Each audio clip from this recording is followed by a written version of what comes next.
বান্ধৱীসকল, মই গীতালি আৰু গীতালি পাকঘৰৰ অন্য এটা ভিডিঅ'লৈ আপোনালোক সকলোকে পুনৰ এবাৰ স্বাগতম জনাইছোঁ। আজি লৈ আহিছোঁ আপোনালোকলৈ মই এটা ভাল লগা ৰেচিপি ঔটেঙা, যিটো খাই সকলোৱে ভাল পায় হয়নে? নাম শুনিলে হয়তো প্ৰায় সকলোৰে জিভাৰ পানী পৰি আহে। আৰু মই লৈ আহিছোঁ আজি ঔটেঙাৰ এটা ভাল লগা ৰেচিপি। বলকচোন তেন্তে হ'লে আপোনালোকক লৈ যাওঁ মই মোৰ পাকঘৰলৈ। ঔটেঙা আৰু কচুৰ ভাজি খাই ভাল পায়নে? নিশ্চয় ঔটেঙা সকলোৱে খাই ভাল পায় নহয়নে? ঔটেঙা বেয়া পোৱা মানুহ হয়তো খুব কমেই আছে, বহুতেই খাই ভাল পায়, সকলোৱে ভাল পায়। কালি বহুতকেইটা বজাৰৰ পৰা ঔটেঙা লৈ আনিছিলে, কুমলীয়া ঔটেঙা, ধুনীয়া ধুনীয়া ঔটেঙা। আৰু কুমলীয়া ঔটেঙা যিহেতু বহুত দিন থৈও দিব নোৱাৰি, সোনকালে বেয়া হৈ যায়, আৰু সেইকাৰণে ভাবিলোঁ আজি ঔটেঙা আৰু কচুৰ ভাজিকণৰ যিটো ৰেচিপি বনাওঁ, আৰু লগতে ভাবিলোঁ আপোনালোকৰ লগতো মই ভিডিঅ'টো শ্বেয়াৰ কৰোঁ, মইনো কেনেকৈ বনাওঁ। বলকচোন তেন্তে হ'লে মই কেনেকৈ বনাওঁ আপোনালোকৰ লগতো দেখুৱাওঁ। ঔটেঙা আৰু কচুখিনি কাটি ল'লোঁ মই সৰু সৰুকৈ। চাওকচোন, ঔটেঙাখিনি এনেধৰণে কাটিছোঁ, আৰু এফালে আনফালে কচুকেইটাও এনেধৰণে টুকুৰা টুকুৰ কৰি মই কাটি ল'লোঁ। আৰু লৈছোঁ আনফালে মই ইয়াত অকণমান পাঁচফোৰণ লৈছোঁ, অকণমান হালধি লৈছোঁ, আৰু সোৱাদ অনুসৰি অকণমান নিমখ লৈছোঁ।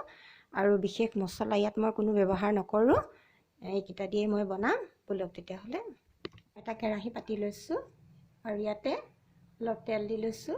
এয়া দেখিছে চাগে তেল গৰম হৈছে, আৰু এনেকুৱাতে মই এতিয়া প্ৰথমতে পাঁচফোৰণকেইটা দি দিম।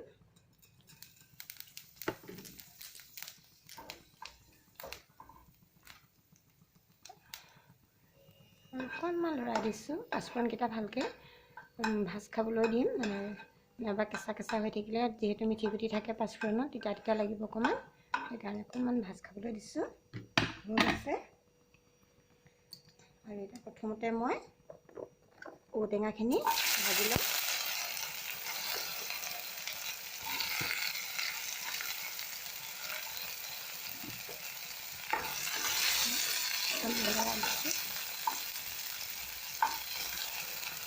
ঔটেঙাখিনি ভজা হৈ গৈছে, আৰু এতিয়া মই ইয়াতে কচুকেইডোখৰ দি দিছোঁ, আৰু দি দিছোঁ হালধি, আৰু লগতে দিছোঁ নিমখকণ, আৰু এতিয়া ভালকৈ লৰাই দিছোঁ।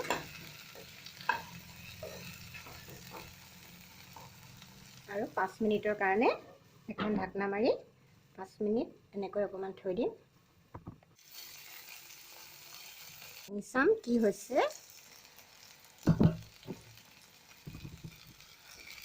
প্ৰায় হৈ গৈছে, আৰু এতিয়া এনেকুৱাতে মই পানী দি দিম, অলপ কুহুমীয়া গৰম পানী দিম। ঠাণ্ডা পানী দিলে কচুখিনি সোনকালে নিসিজিব, বেঠলা মাৰি থাকিব, যদি টান টান হৈ থাকে তেনেকুৱা হৈ থাকিব, সেইকাৰণে কুহুমীয়া গৰম পানী দিম।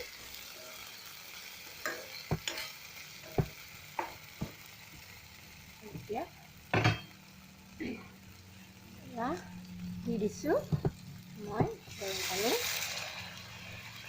সৰহকৈ দিছোঁ, কচুখিনি সিজিব লাগিব।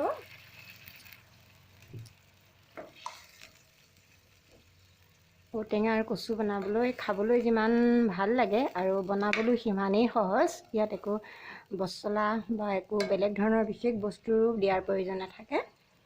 আৰু এতিয়া মই এখন ঢাকনা মাৰি দিছোঁ, আৰু কচুখিনি সিজিবলৈ দিম। অকণমান দেৰি পিছত ভাঙি চাইছোঁ, ওচৰৰ পৰা দেখুৱাই দিছোঁ, হৈ গৈছে।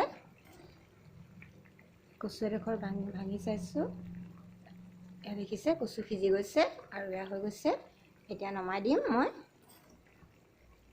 গেছটো অফ কৰি দিলোঁ। কাঢ়ি ল'লোঁ, হৈ গ'ল।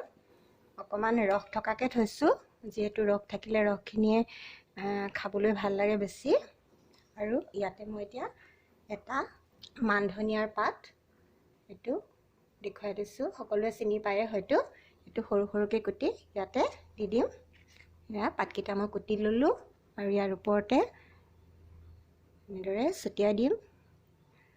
মান ধনিয়াৰ সলনি আপুনি আমাৰ অসমীয়া ধনিয়াও ব্যৱহাৰ কৰিব পাৰে, মই মান ধনিয়াই ব্যৱহাৰ কৰিছোঁ। চাওকচোন কিমান ধুনীয়া লাগিছে নহয়নে বাৰু? আৰু খাবলৈ বহুত ভাল লাগে।